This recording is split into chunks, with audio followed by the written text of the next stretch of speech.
Welcome to the Learning Pines YouTube. We hope this video helps. You begin by checking the graph type and constraints. This dictates the only effective approach. Once done, pick your start and goal nodes and initialize a visited set and parent map so you can reconstruct a path.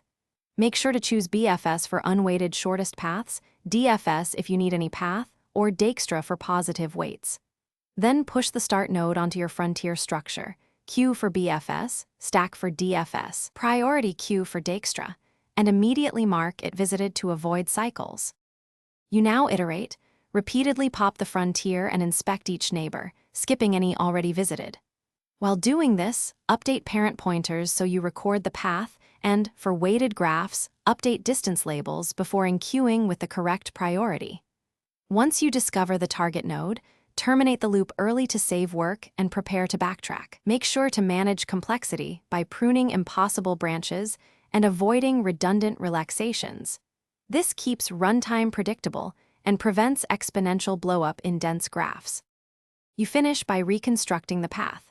Follow parent pointers from the goal back to the start, reverse the list, and present it as the unique solution. Once done, validate the result by checking each edge exists, and for weighted problems, that the total matches your computed distance. If you find no path or unexpected results, double-check that you initialized visited incorrectly, mixed up directed edge orientation, or mishandled weight relaxations. Fix that and rerun. Most failures come from initialization or neighbor iteration bugs. Thanks for watching. Consider subscribing if we helped you.